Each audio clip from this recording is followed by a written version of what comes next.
नहीं कर रहे, ये अपन ही सोचना है, अपने मुसलमान के नाते अपन ही सोचना है। मुस्लिम कम्युनिटीज़ के नुमाइंदों और दानिश्वरों की एक गोलमेज मीटिंग हुई, जिसमें BRS हुकूमत से मुस्लिम अक़लियतों के वादों को पूरा करने का मुतालबा किया गया है। आइए देखते हैं इसकी मज़ीद तफसीलात। हुकूमत में जो धोखा गए मुसलमान के बारे में जो राउंड टेबल कॉन्फ्रेंस का कायम करे थे, इसमें उस्मानिया यूनिवर्सिटी के प्रोफेसर्स और दीगर research scholars, intellectuals, advocate, journalist सब ये राउंड टेबल कॉन्फ्रेंस में शिरकत करे। बहुत सारा गुफ्तगू चल रहा है। अब तेलंगाना हुकूमत, जो KCR साहब की हुकूमत 9 साल से मुसलमानों के लिए जो भी वादा करे, वादा खिलाफी करे, जो भी ये वादा भी वो लोग KCR साहब की हुकूमत फुलफिल नहीं करी। हर रमजान में इफ्तार की दावत देना, इफ्तार खाओ सब कुछ भूल जाओ, यही KCR साहब का नारा है। इसलिए ये 9 साल में तेलंगाना हुकूमत जो वादा खिलाफी करी, इसके बारे में राउंड टेबल कॉन्फ्रेंस में डिस्कशन हो रहा है। और उसके साथ साथ कमिंग इलेक्शन, तेलंगाना में आने वाले इलेक्शनों में ये अपोजिशन पार्टियों के सामने मुसलमानों के तरफ से क्या क्या डिमांड्स रखा जाएगा, उसके बारे में भी यहाँ पे डिस्कशन चल रहा है। माशाल्लाह अच्छा रिस्पांस है। हैदराबाद लोकल के साथ डिस्ट्रिक्टों से भी बहुत सारे कौम के लिए सोचने वाले, तड़पने वाले इंटेलेक्चुअल्स और जर्नलिस्ट, एडवोकेट, वकील साहब और जो स्टूडेंट, सब लोग ये राउंड टेबल कॉन्फ्रेंस में शिरकत करके उनके राय मशवरे पेश करें। हर चीज़, हर डिमांड के लिए यहाँ पे डिस्कशन हो रहा है। जल्द से जल्दी इंशाल्लाह मुस्लिम डिक्लेरेशन के नाम पे हुकूमत के सामने भी एक डिक्लेरेशन रखेंगे। उसके साथ साथ जो तेलंगाना में इलेक्शन में लड़ने वाले हैं, पब्लिक के साथ वादे करने वाले हैं, वो पार्टियों के सामने भी, सियासी पार्टियों के सामने भी हमारा ये डिक्लेरेशन पेश करेंगे। सबसे हमारा ये मुताबिला है, हमारा ये डिक्लेरेशन में जो भी डिमांड्स रखते, इसके बारे में हुकूमत KCR साहब भी बात करना है और दूसरे पार्टियों भी बात करने की जो मजबूरी क्रिएट करने का हमारा ये डिक्लेरेशन का प्रोग्राम चल रहा। इंशाल्लाह अभी 2-3 राउंड टेबल कॉन्फ्रेंस होंगे। उसके बाद बड़े पैमाने पे हैदराबाद में एक मुस्लिम डिक्लेरेशन के नाम पे भी एक मीटिंग होगा। वो मीटिंग में हमारे जो भी डिमांड्स है मुस्लिम डिक्लेरेशन के नाम पे हम वो डिमांड को रिलीज करेंगे। बोले अब प्लान ऑफ एक्शन में आपको ये बोलूंगा कि अब हमारे को KCR से कुछ पूछना नहीं है।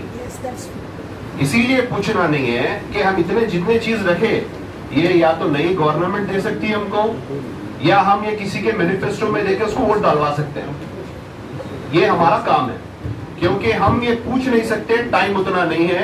हम एक्सपोज कर सकते हैं KCR के फेलियर्स, जैसा कि 10 MLA नहीं दिए उन्होंने, रिजर्वेशन नहीं दिए, और 10,000 करोड़ आप बजट बोल रहे हैं।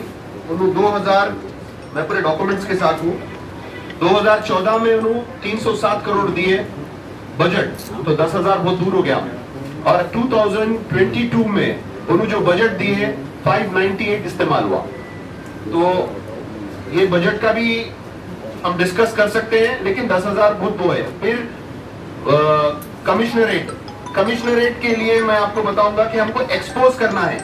KCR साहब कमिश्नरेट के लिए शादनगर में बोले, एक ऐलान करे थे कि मैं 12% रिजर्वेशन देता हूं, नहीं दिए।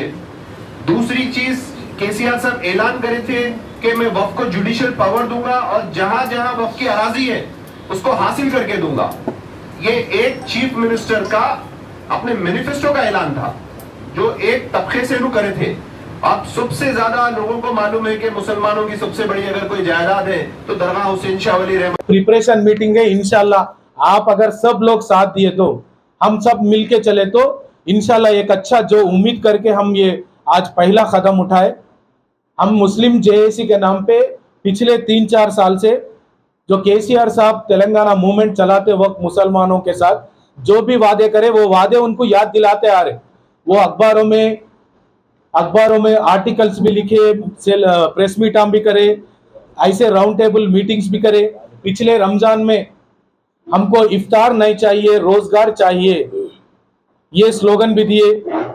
आप 9 साल का KCR साहब की हुकूमत को देखने के बाद हमको यही समझ में आ रहा, हर रमजान में इफ्तार खाओ सब कुछ भूल जाओ। मैं जो भी वादा दिया, आप इफ्तार खाओ सब कुछ भूल जाओ, यही KCR साहब के ये जो मुसलमानों के साथ करे। मैं जो हमारे ये मीटिंग के प्रपोजल्स है, ये प्रपोजल्स मैं कुछ तकरीर नहीं करता हूँ, ये प्रपोजल ही मेरा स्पीच है, आप गौर से ये सुनिए। उसके बाद मैं हर जो भी मेहमान है वो लोगों को हर एक को मौका हम लोग देंगे। प्लीज आपसे रिक्वेस्ट है 5 मिनट से ज्यादा कोई भी वक्त को नहीं लेना प्लीज, क्योंकि अभी बहुत सारे लोग आने वाले हैं। हम 5 मिनट में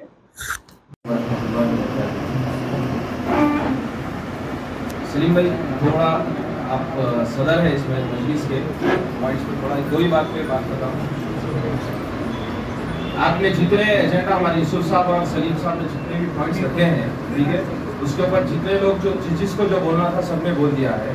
इसका कंक्लूजन और ऑन दी सब्जेक्ट अगर बात करेंगे, इसका रिजल्ट अगर होना है तो सबसे पहले इत्तेहाद होना बहुत ज़रूरी है।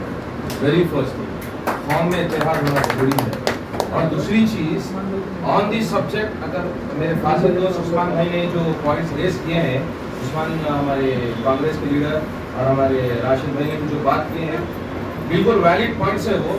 इन सारे चीज़ों का दारोमदार आप सबका एक बना है और उन सब चीज़ों के ऊपर जिस मौजू पे आप यहाँ पर बैठे हैं उस मौजू का आपको अवेयरनेस होना चाहिए कि क्यों बैठे हैं यहाँ पर। वक्फ एक्ट है क्या, वक्फ है क्या, औकाफी जायदाद क्या है, ये सारी चीजें हमको मालूमात होनी चाहिए। मुसलमान आज पीछे होने की सबसे बड़ी वजह है लाइल्मी, इल्म नहीं है मुसलमान के पास। आप अपने आप को मुसलमान बोल रहे हो लेकिन आपके पास इल्म ही नहीं है। मुझे सलीम पाशा ने क्यों बुलाया, मैं यहाँ पर क्यों बैठा हुआ, मुझे सिर्फ माइक के सामने बोलना है, ये कमाल नहीं है। You need to know that why you have been invited here. You need to know what you have to say. पहली चीज जो पॉइंट सलीम पाशा ने कहे हैं, मुझे एक बात बताइए कि यहाँ पर जितने लोग बैठे हुए वक्त के ठेकेदार सिर्फ हम हैं, वो लोग सो रहे हैं जो इस कौम के हैं। या तो फिर आप मुसलमान नहीं हैं, या तो फिर आप मुसलमान होने का अगर दावा कर रहे हैं तो फिर आप उनके साथ मिले हुए हैं जो मुसलमान कौम में मुनाफिकत कर रहे हैं। एक शेर है देखिए कि इंसान इंसान को ढस रहा है, यानी कि मुसलमान मुसलमान को ढस रहा है और सांप कोने में बैठकर हंस रहा है। अब आप इसमें सांप किसको कहेंगे? इल्म की बेदारी होना बहुत जरूरी है। आप मुसलमान होने का दावा जब करते हैं तो सबसे पहले आप कुरान को मानते हैं, अल्लाह के हबीब सल्लल्लाहु अलैहि वसल्लम को मानते हैं। उसी कुरान की सबसे पहली आयत जो उतरी है मुसलमानों के लिए, उस्मान भाई आपकी तवज्जो चाहूंगा, मुसलमानों के लिए सबसे पहली आयत, आज मेरे भाई उस्मान ने जो भी बात कही है ये इल्म है, नॉलेज है। इन्होंने वक्त निकालकर, वक्त निकालना भी एक इन्वेस्टमेंट होता है, वक्त निकालना भी एक कुर्बानी है, निकलकर जो जितने पेपर्स आपने कलेक्ट किए हैं ये सब इल्म है, नॉलेज है। और अल्लाह ने सबसे पहले मुसलमान को क्या कहा है? कलमा पढ़े वो सब बाद में है। इक़रा बिस्मि रब्बिकल लज़ी खलक़। इल्म हासिल करने के लिए अल्लाह ने सबसे पहले मुसलमान को ताकीद की है। तो प्लीज जितने मुसलमान हैं और जितनी कौम है, इस मीडिया के जरिए और सलीम पाशा साहब आपके जरिए मैसेज पहुंचाना चाह रहा हूं कि प्लीज मुस्लिम माइनॉरिटीज के साथ जो इनजस्टिस हो रही है और केसीआर के जो फेल्यूर्स हैं, इसके जिम्मेदार मुसलमान खुद हैं। और इसका सोल्यूशन अगर आप मुझसे पूछेंगे तो मुसलमान अपने आप में एक इनकलाब लेकर आना चाहिए। इनकलाब ये है कि खुद आप एक जिंदा लाश बने हुए हो और आने वाली आपकी नस्ल को भी आप जिंदा लाश बना रहे हो। Very simple. अल्लाह आपको, हमको और तमाम सुनने वालों को जो मौजूद नहीं है यहाँ पर, उनको तौफीक दे कि कुछ नहीं कौम के लिए यहाँ पर बेदार हो जाए। बहुत बहुत शुक्रिया। इसको सबक सिखाएंगे जिन्होंने आज तक हमको सबक सिखाया है ना सर। जितने वादे किए उन सबको जो है बेवफाई की उनके साथ, उनकी तकमील नहीं किए, सिवाय एक वो भी टूटे सीखे हैं सबक। वैसा काम फिर आइंदा नहीं होना चाहिए, उसके लिए हमको तैयार होना चाहिए। मॉडल हमको बहुत करीबी हमारे पड़ोसी रियासत से हमको सबक मिल गया है, उस जानिब हमको चलना है। मेरा मतलब ये ना फौरन मत लीजिए कि कांग्रेस को बोल रहे हैं, फारूक भाई तो बोल दिए हो, नामों के साथ बोल दिए हो। मैं ये नहीं कह रहा हूँ, बहरहाल जो है तब्दीली लाना। तब्दीली कैसी होना? ना सिर्फ जो है केसीआर एंड टीआरएस, बल्कि उनकी ताईदी जो भी लोग हैं, चाहे वो हमारे अपने क्यों ना हो, हम जैसे नाम वाले क्यों ना हो, उनको भी सबक सिखाना, उनको भी, दोनों को भी सबक सिखाना। उम्मीद है कि इस जानिब हाउस जो है तवज्जो देगा और एक्शन प्लान बनाएगा, सिविल सोसाइटी के साथ जुड़ जाएगा, सिविल सोसाइटी काम करना शुरू कर दी है जस्टिस चंद्र कुमार साहब के नेतृत्व में और अग्नोरी मुरली कृष्णा के नेतृत्व में हम भी उसमें शामिल हैं। बहुत बहुत धन्यवाद, शुक्रिया, मुबारक। एकदम खुला बेवकूफ बनाने वाली बात है। तो मुसलमान बेवकूफ है ये समझाने की कोशिश कर रहे हैं क्या? तब तक हम बेवकूफ बनाते रहे, हमको बेवकूफ बनाते रहे। तो जागने की जरूरत है। ये सवाल करना चाहिए कि सेलेक्ट बटन में ये दोनों चीज को क्यों ब्लॉक करें साइड में। अगर आप जाकर ट्राई कर सकते हैं, सी और ई ब्लॉक है, ऑप्शन है नहीं, ऑप्शन नहीं तो हम एप्लीकेशन जाएगा कैसे? अगर बोल भी दिया जाए चलो तुम लोगों को भी तुम्हारे हजाम को मिलेगा, तुम्हारे नाई को मिलेगा, प्रारक मिलेगा, अगर बोल भी दिए अप्लाई करने जाने के बाद वहाँ पे सेक्शन में और ऑप्शन है नहीं। तो ये खुला जनाब बीसी डेवलपमेंट के नाम से जो हमारे लिए फंड्स देने के जो बात ये है, ये बिल्कुल धोखा है हमारे लिए। मुसलमानों को खुला धोखा है, ये समझने की जरूरत है, सवाल करने की जरूरत है, सवाल करने की जरूरत है। ये सब इलेक्शन स्टैंड में चलने वाले बातें चल रही है। डेली एक स्कीम का जो नारा लग रहा है, यूट्यूब में डिटेल्स आ रहे हैं। गृहलक्ष्मी पथकम जो 3 लाख रुपीज जिसके पास लैंड है और उनको 3 लाख रुपीज दिया जाएगा, उसके अंदर भी घपले हैं। अभी पूरी चीजें हाथ को नहीं लगे, लेकिन उड़ते उड़ते खबर हमको भी मिल गई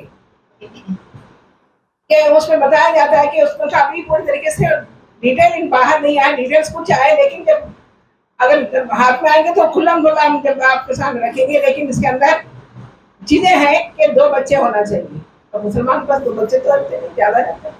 तो मुसलमान को काटने के हर हाल पे इस्तेमाल किए।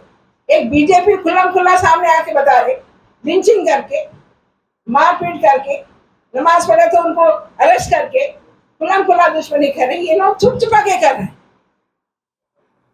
टीआरएस बीआरएस बनने के बाद कोई डिफरेंस हमको नजर नहीं आ रहा। आहिस्ता पिंकी टर्निंग इनटू सैफ्रॉन। బాధ్యతగా మనం అందరం ఇక్కడికి వచ్చాము కాబట్టి ఈ 2-2.5 గంటల్లో అందరూ కూడా తమ అంటే మేము రెడీ చేసుకొని వచ్చిన కొన్ని ప్రతిపాదనలు, డిమాండ్స్ మీ ముందు ఫస్ట్ సలీం పాషా పెడతాడు. పెట్టినాక వాటికి సంబంధించి మార్పులు చేర్పులు మీరు సూచించవచ్చు. అలాగే ఇంకా చేర్చవలసిన డిమాండ్స్ కూడా మీరు చెబితే సంతోషం. మేము మీ ముందు పెడుతున్న డిమాండ్స్కి మీ అంగీకారం కూడా తెలిపితే సంతోషం. ఒక్కొక్క డిమాండ్ని సలీం పాషా ఉపోద్ఘాతం ఇచ్చిన తర్వాత మాట్లాడుతూ ఒక్కొక్క డిమాండ్ని చెప్పినప్పుడు చప్పట్ల ద్వారా మీ అంగీకారం తెలపడం, అట్లాగే మీరు మాట్లాడుతున్నప్పుడు ఏమన్నా మార్పులు చేర్పులు ఉంటే బ్రీఫ్గా చెప్పడం చేస్తే మనము చాలా ఈ ఉన్న టైంలో ఒక మన నిర్ణయాన్ని, మన డిక్లరేషన్కి సంబంధించిన పాయింట్స్ని మనము ఫైనల్ చేసుకోగలుగుతాం.